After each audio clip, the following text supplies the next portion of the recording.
Another great day here at Apter's Alley. Oh, what did my set design? What the? Microphone and a podium?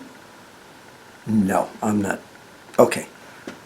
My fellow Americans, I come to you. No, I'm not going to do that. I'm not into politics, even in the wrestling business. You people out there who know Bill Apter know that I do not get involved in politics, whether it is in the big scheme of the world or the slightly smaller scheme of professional wrestling, aka sports entertainment. But can you hear me okay out there?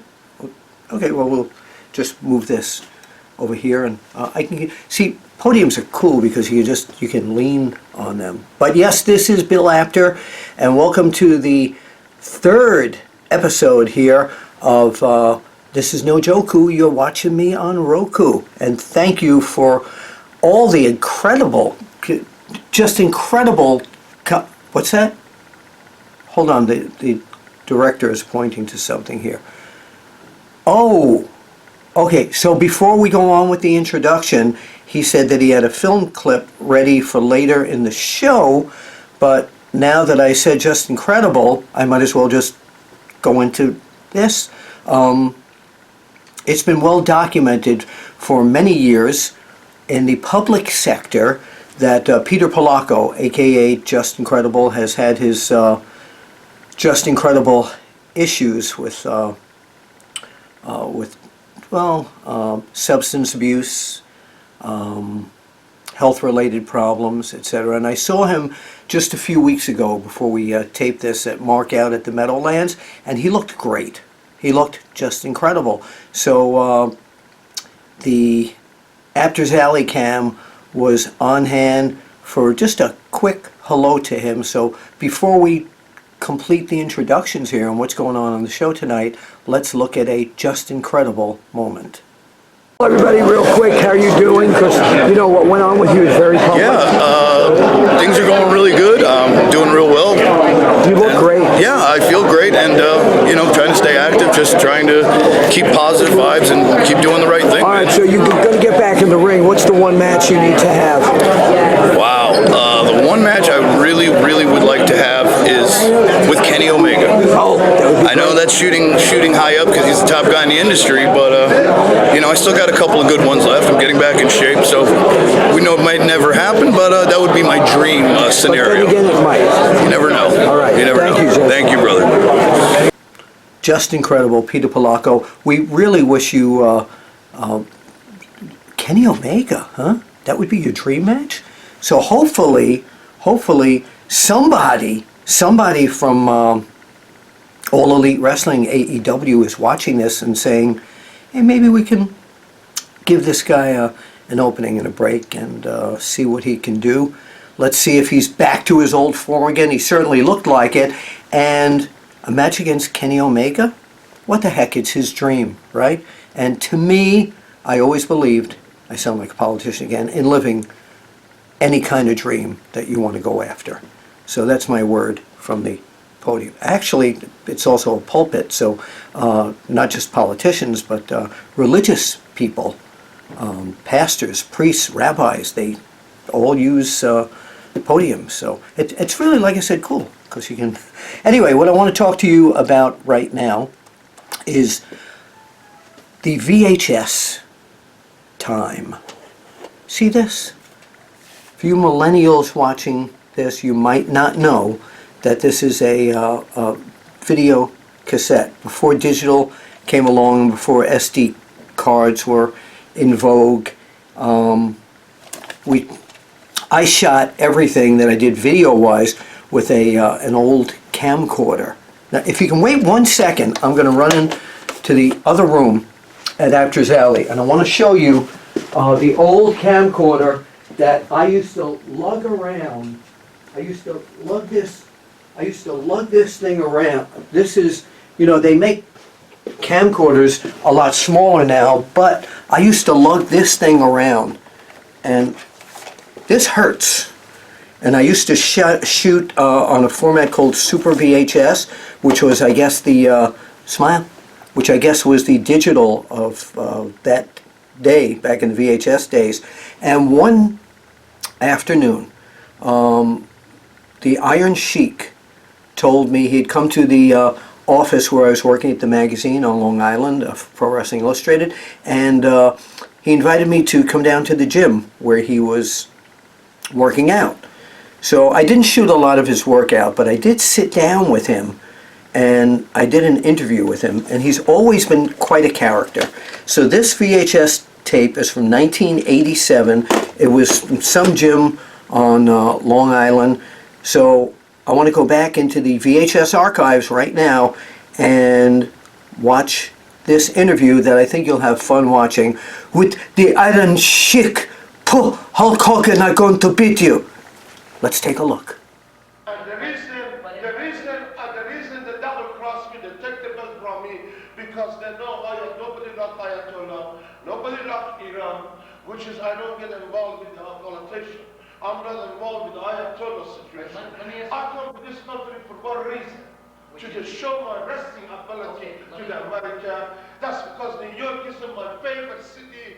I come 3 times champion, WWF champion, AAU amateur athletic union champion, plus tag team champion with my partner, Nicola Book.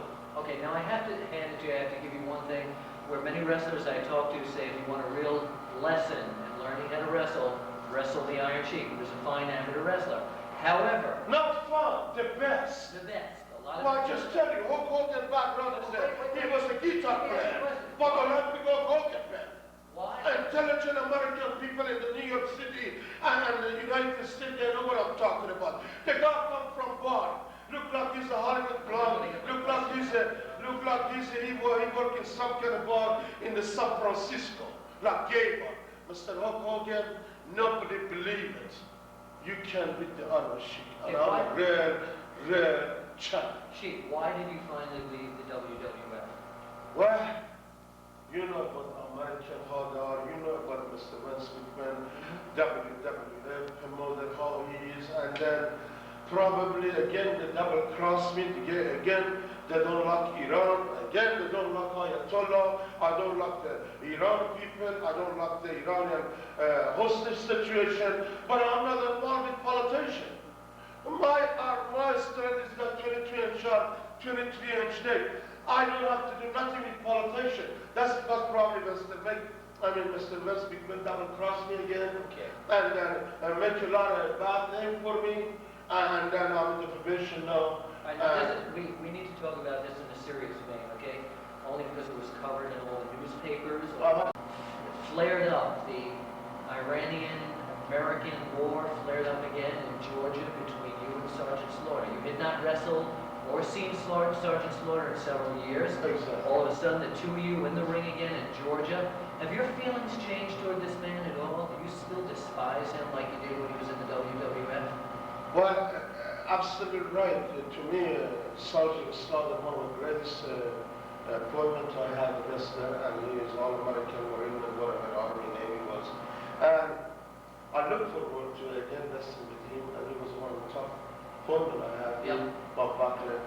And if you could give a message to Sergeant Slaughter right into the camera right now, he's watching this now, what would you say to him? What Sergeant Slaughter knows better than anybody about the Irish. Where he come from, what he did in this country, no any another Iranian did. I'm the first Iranian Sergeant Slaughter know better than anybody. I was Iranian general myself, and I had a great background about wrestling ability since 14 years old to right now. And Sergeant Slaughter and another Marine, what will let do Sergeant? How many times Sergeant Slaughter come?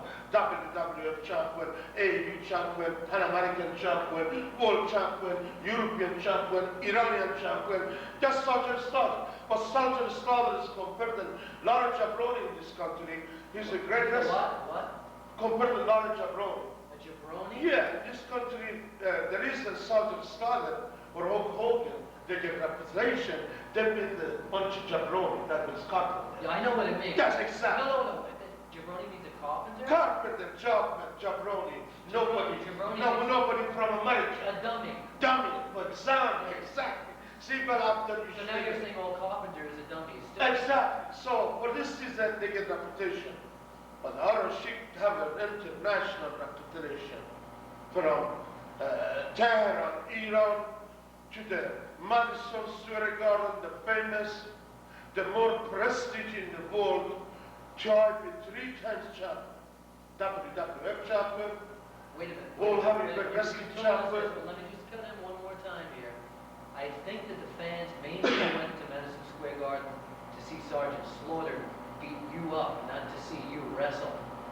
Wouldn't you agree? The people Madison Square Garden, Big Apple, New York, they know Sergeant Slaughter, with that body, with that arm he had, and with that fat, slap body he had. How can people believe he can be done? How? For example, I tell you, Sergeant Slaughter, the reason he got that Marine uniform, because he's ashamed of his body to take his clothes off. Because the kids, today kids, they are very smart. They respect Orange Sheik. They know Orange Sheik, where he come from, what he did in this country. They hate me, but also the American kids, boys, girls, old, young, black, yellow, white, everybody, they respect the Sheik. Sergeant Slaughter, I'm ready anytime for you once. I'm ready for that Hollywood Bob Backlund. I'm ready for that Hollywood blonde. I'm ready for all you guys. And if you guys have a guts, come face me. It doesn't matter. New York, Boston, Massachusetts, Dallas, Texas, a stick Sheik look better than ever. Look at the abs now. Iron Sheik workout here. That's it. Look at me.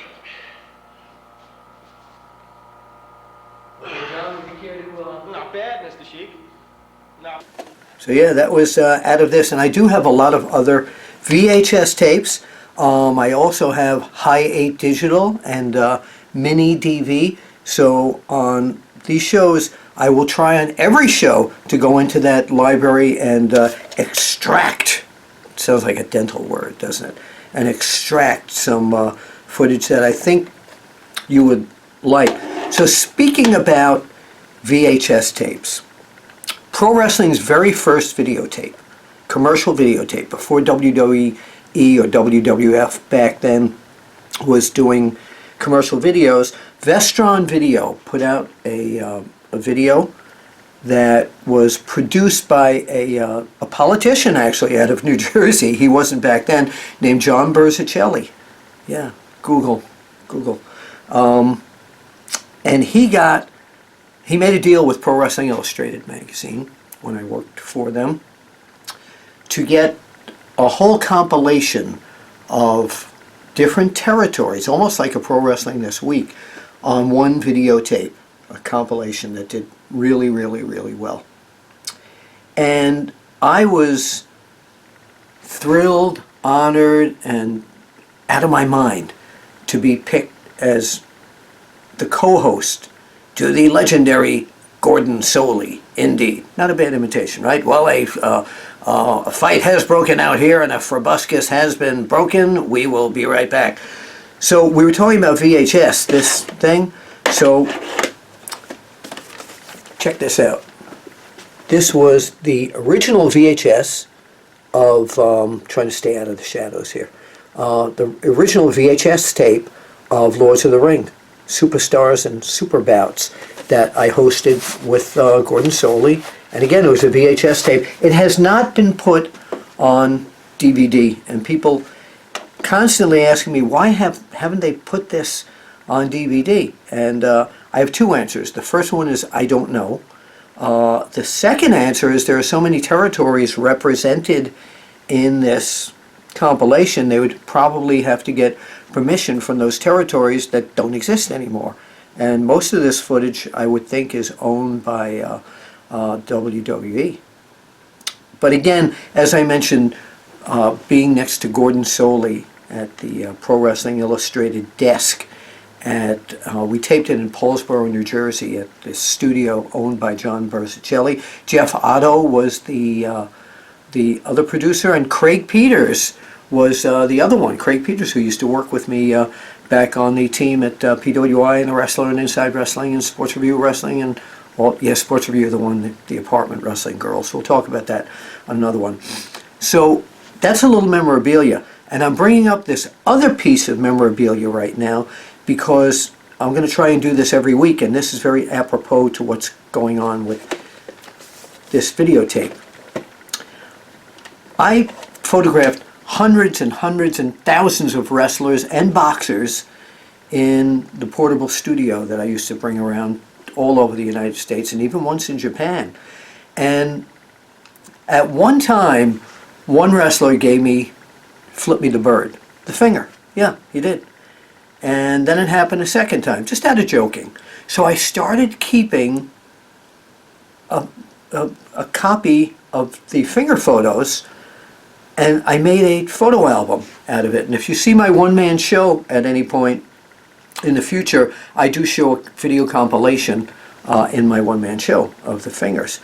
But the reason that this one is so apropos right now is because when I was sitting at the desk with Gordon Soley, recording Lords of the Ring, he said to me, "You know, babe, I heard about that finger book. Do you think?" I said, "Say nothing else." So let me pop this up here to show you the classic finger photo that came out of that moment of Gordon and I giving me the finger. Actually, I didn't take that photograph. It was taken by Craig Peters. But there it is. So every week or every 2 weeks when we're on the show here on Roku, I will bring up another finger photo. One of the segments on here that got a huge, huge reaction was the segment by one of my best friends, wrestler, marketing genius, I always call him, and he's always on the road. His name is Mac Davis, and I said, Mac and I agreed that he'd be a great fit as a reporter here at the Apter Chat video magazine here on Roku. And I said, "Are you able to come up with like original content?" He said, "Of course I can." So he went on the road again. And this time he went and spoke to one of the legends of WCW and independent wrestling, and also someone who's going to be in the AEW All Elite Wrestling Over the Budget Battle Royal. He went on the road and talked to Glacier, Ray Lloyd, Glacier, who, by the way, I want to say that Glacier is one of the, I know I say this a lot, but this is even more true. He's one of the nicest people I've ever met in my whole life. He's always got a wonderful attitude when things go right or if things go wrong. He always has this mild attitude. So right now, let's all get settled down, buckle in your seatbelt, and let's go with Mac Davis on the road.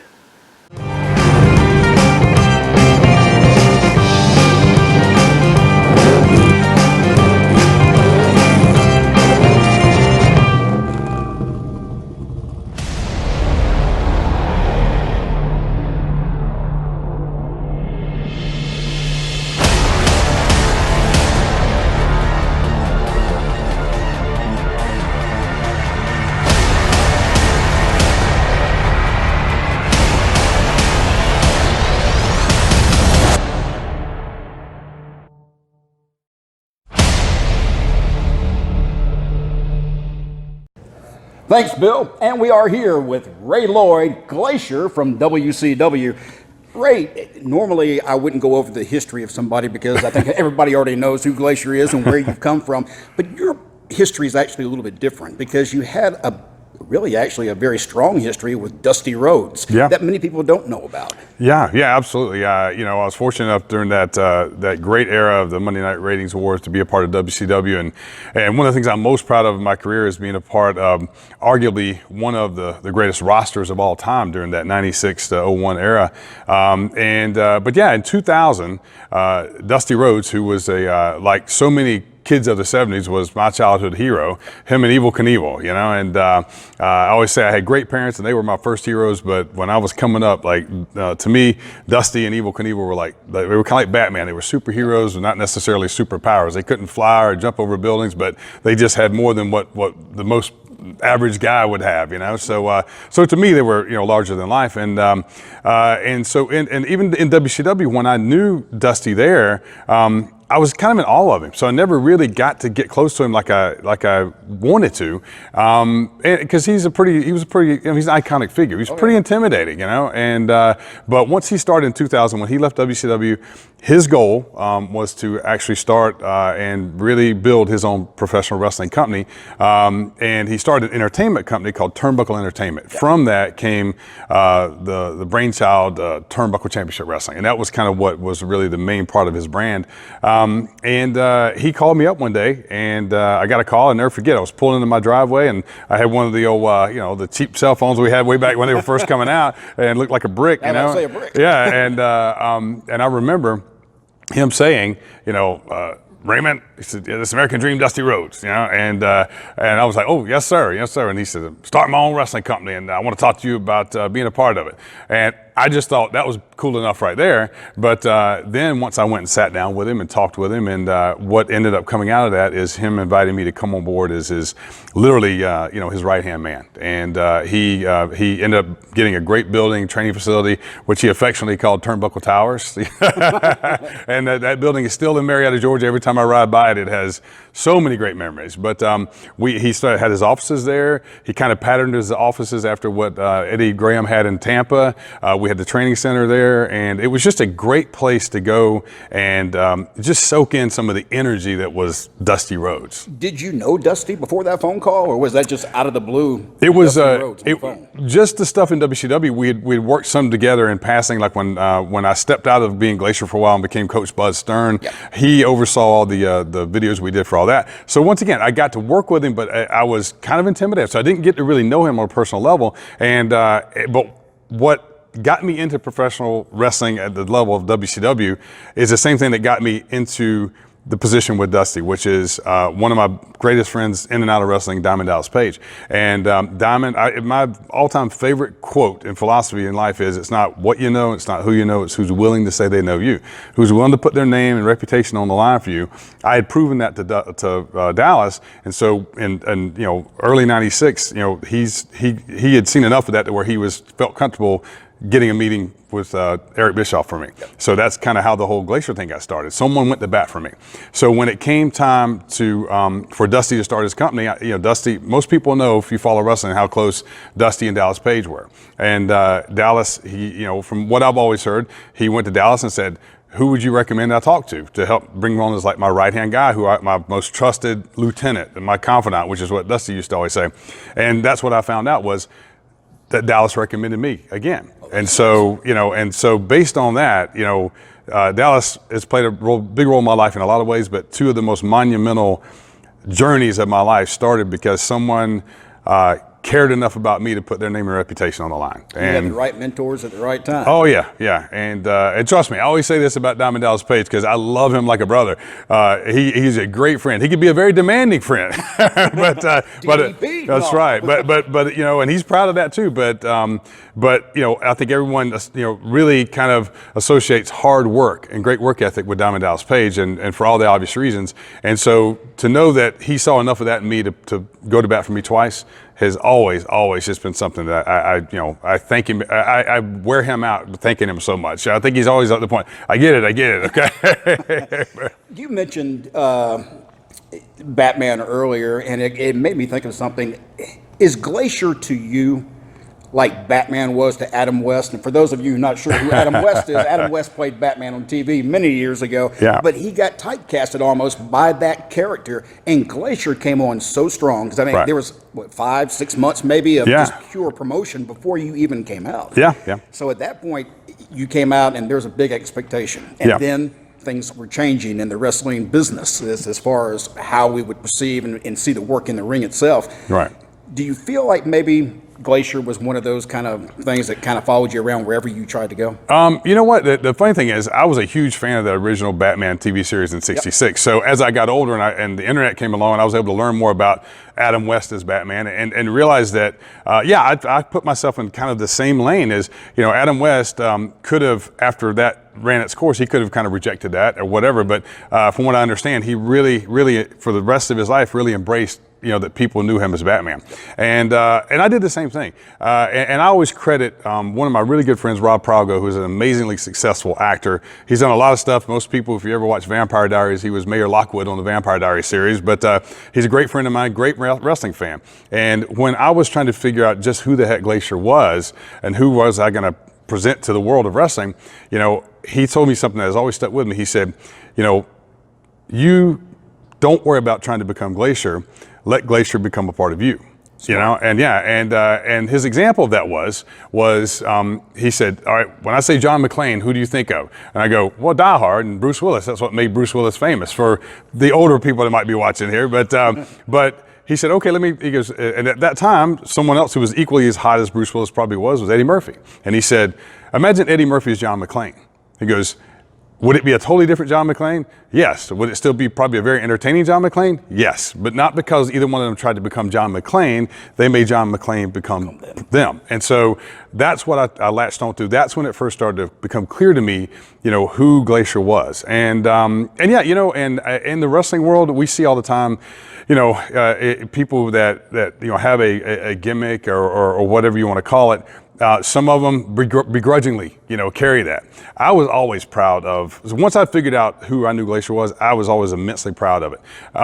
And for 23 years, I've been able to be Glacier and been very proud of it because I have never, ever given up on Glacier. And it's peaks and valleys at times, but thank goodness we're in a big peak again. I'll be honest with you. I thought it was kind of strange that Glacier didn't get the recognition that he should have, mainly because for the short period of time, you actually only ran with Glacier. How long was he actually a character on TV as the original Glacier? About 2 years. So 2 years you have Glacier, and here we are 20 years later, and they still know the name Glacier. So that tells you that the character was actually very over. It was just a matter of timing. Yeah, it was. And I say initially it was 2 years. And then as things happened in wrestling, the regime change happened as far as people that were in the booking committee. They wanted to see some different things. So that's when Coach Buzz Stern was born. And if any of you never seen any of that, feel free to YouTube some of it. It was actually something that was a lot of fun for me because I was a teacher and a coach. And so I took a bunch of these personalities of coaches I knew and rolled them into one and created a character I had a lot of fun with for a while. But then not long after that, the regime changed again. Yep. And I give a lot of credit to Terry Taylor, who's a legendary wrestler and someone who's really helped me out throughout my entire career, become a great friend and a great advisor. Terry had the idea that he said, I would love to see another side of Glacier. I think there's still a lot more left mileage of Glacier. So Glacier returned, and I had another great run with Norman Smiley. Some of the most memorable stuff, apparently to the fans, is the stuff Norman and I did together. So during that whole, I was there almost up until the very bitter end of that 5-year period. So and a lot of that was by being proactive and giving the powers that be ideas to keep me employed, so to speak. Was there ever a character that you wanted to do that you never could do? You know what? If Glacier never would have come along, I might have said that. But no, and Glacier was something that I always tell people too in the wrestling business, and I'm sure there are a lot of people that are either aspiring to be a professional wrestler or do something in this business or be just a fan of wrestling. And I always say this, is that in professional wrestling, and you know this, Mac, is, one, you can be as prepared as you can be, and unfortunately your break may never happen. Right. But if it does happen, it may happen in a way you totally don't expect. And I use myself as a prime example of that. I mean, I was a very old school mentality, trunks and boots type wrestler for the almost 10 years before I became Glacier. But the thing is, and I always say, I had no idea that's how I would make my mark in this business. And I always say to people, does anybody really think that I had a goal to run around wearing a blue mask and armor? So we're back down here at Apter's Alley after going on the road with Mac Davis. And on our next edition, our next episode, whatever you want to call this, we will have part 2 of Mac's exclusive interview with Ray Lloyd, Glacier. I used to love that. I mean, his intro and everything, his whole gimmick. It wasn't a gimmick. It was his persona. He's just a great guy. So, and thank you, Mac Davis, for that segment. So, as everyone knows, every week, or every 2 weeks, or whenever you're seeing this, I'm always hawking my book. And something just dropped. Don't go away. And along with hawking my book, I want to hawk the, not like, hey, Apter, you gerbil-faced twit, blah. Not that hawk, and not Luke Hawks, who we should have on the show one of these days. But we have the printed book. You've got a Kindle edition. And also, if you go to audible.com, you can get the audio version, and I read the book. And people say it sounds like just Uncle Bill sitting there and reading. So the name of the book, as you know, is Wrestling Fixed.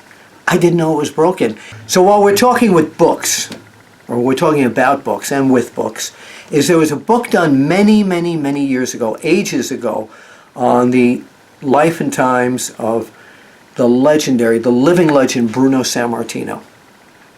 And the book was quite dated, and it was in very strict kayfabe style. Being one of the top supporters of Bruno Sammartino, one of the best friends of Bruno Sammartino, and did business with Bruno Sammartino. There's a guy named Sal Corrente, my pal Sal. There's a chapter of him, about him, in my book is Wrestling Fixed. I didn't know it was broken. And, well, Sal got together with a gentleman named Colin Bowman and some other people, and they said, you know what? We've got to get this updated. And quite a while before Bruno died, Sal talked to Bruno, and he said, you know, we've got to bring this book up to date. We've got to open the door a little bit, because people are not all into the, well, people are smarter now in terms of what kayfabe was and what it was all about, etc. And we should open this up and bring things out into the light that were not shed in the original book. So it was my pleasure to host my pal Sal, also known as the Big Cheese. He's been a wrestling manager too. He's done everything in the wrestling business.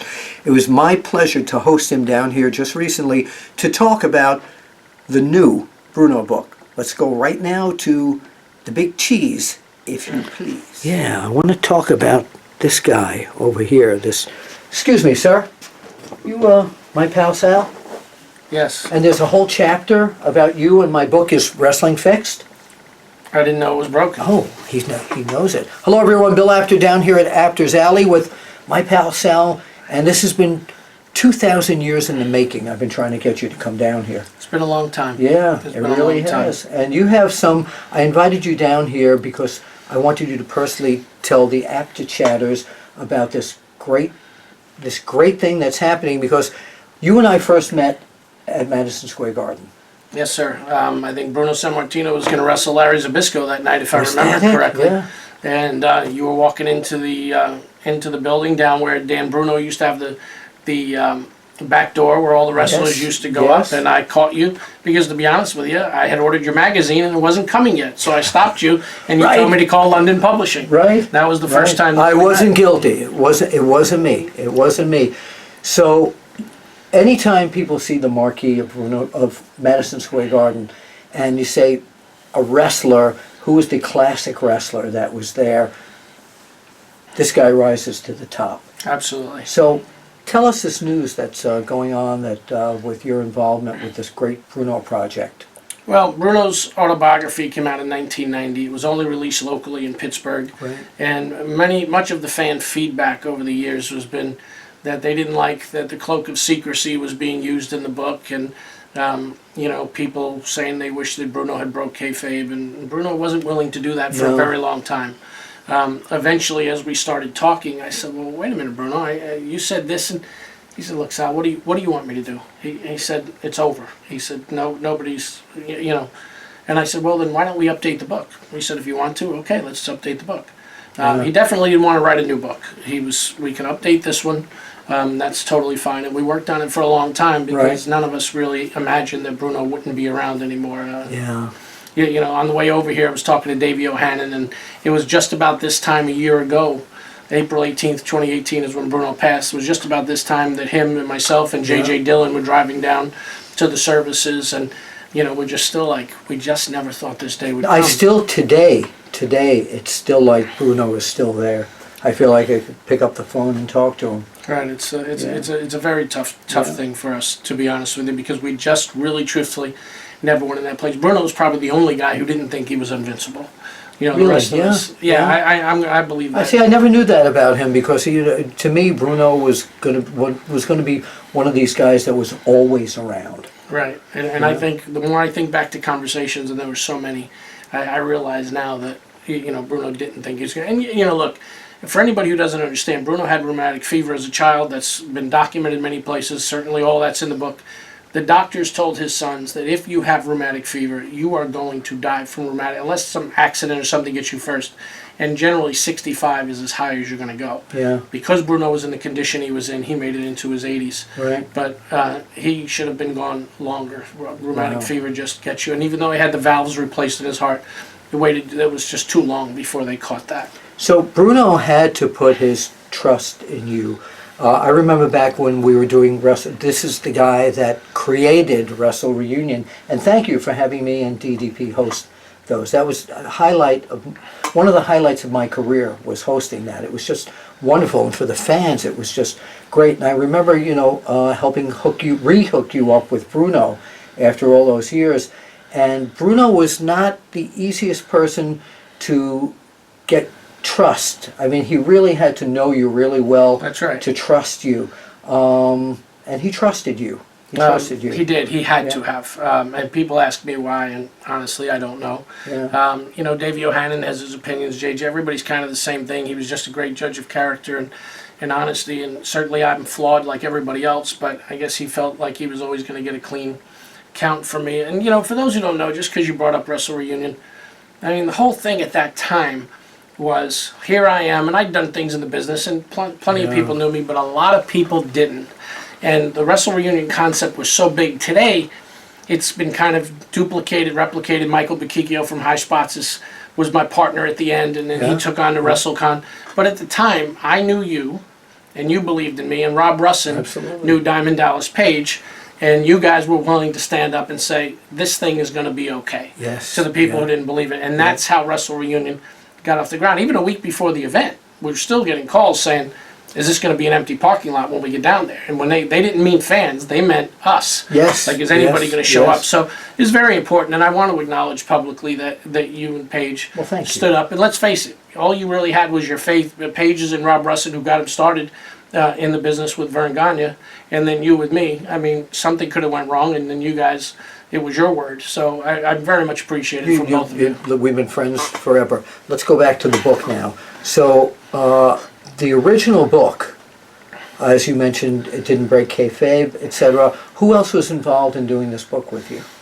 Colin Bowman from WCW Magazine. He did the magazine, sure. Right. Yeah. And it took me a while to get the right person. You know, the original book, quite honestly, was not edited very well.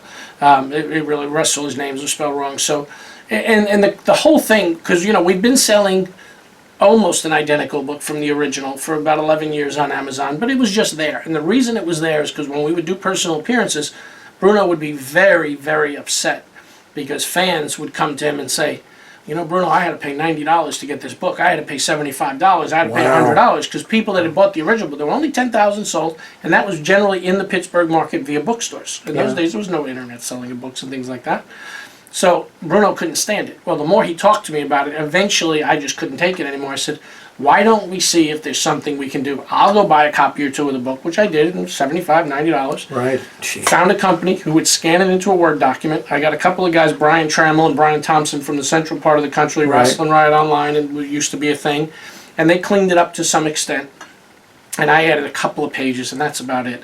But we left it. We didn't try to advance it from like 1990 to 2000. We didn't do anything like that. Yeah.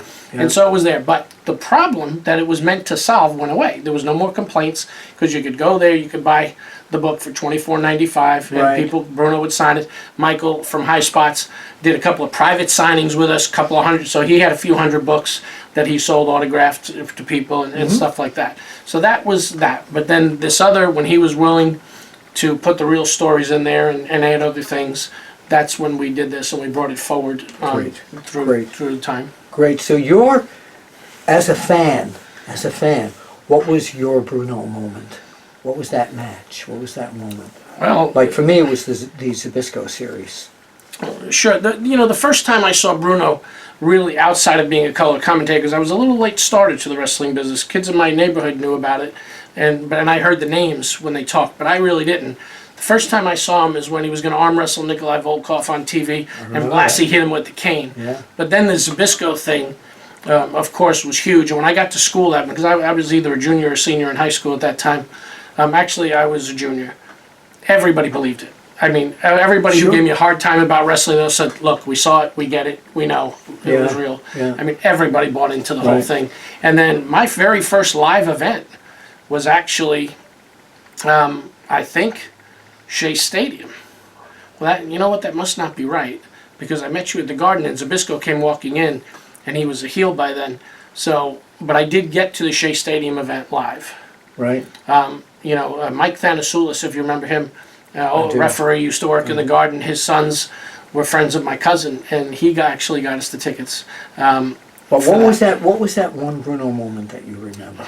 Well, for me, I always see Zbyszko hitting him with the chair. Yeah. The final thing I remember is him and Tito against Randy Savage and Adonis. Not so much what was going on in the ring, but watching the people and listening to Bruno later on tell me, Sal, you didn't see me in my prime in the 60s when I was doing all kinds of things.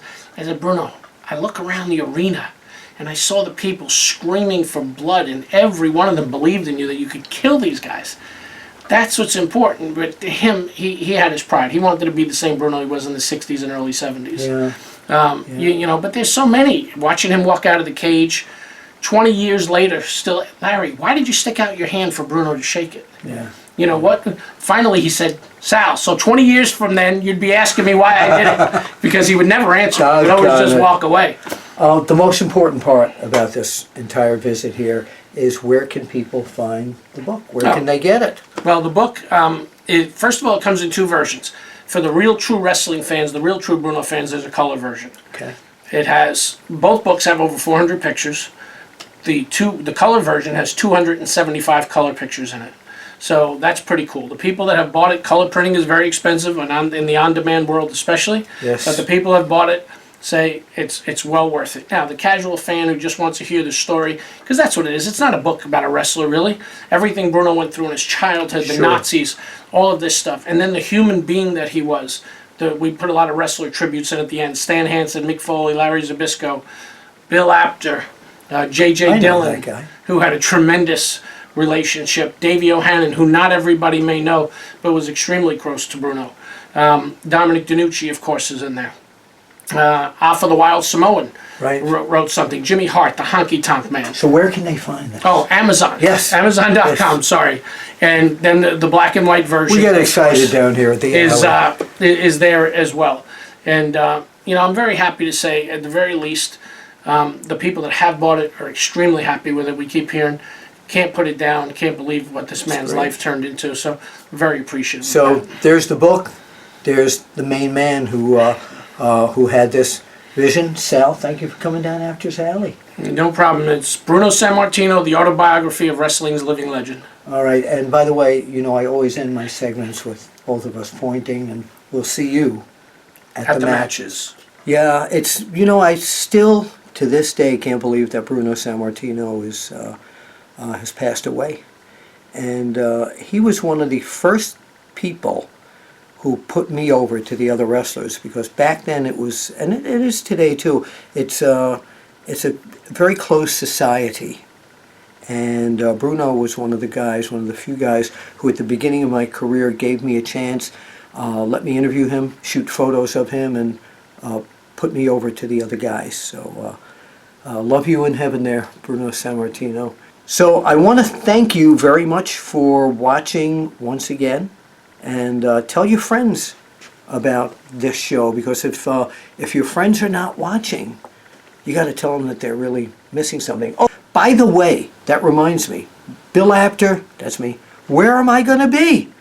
Well, got several things coming up. Of course, I will be at StarCast in Las Vegas, Nevada, if you will, which is the convention that is hooked up with AEW's Double or Nothing. I can't wait for that 4-day weekend there. Go to StarCast 2 or starcast.com to find out all information. But I'm going to be doing two things there. It's going on in Caesar's Palace and at the Tuscany Suites. And I will be on the Tuscany stage on Saturday at 11:30 in the morning, Las Vegas time, I believe, doing a magazine panel. It'll be me, possibly Stu Sachs, the editor of Pro Wrestling Illustrated, and several other people. And on Friday night, the night before Saturday night, that makes sense.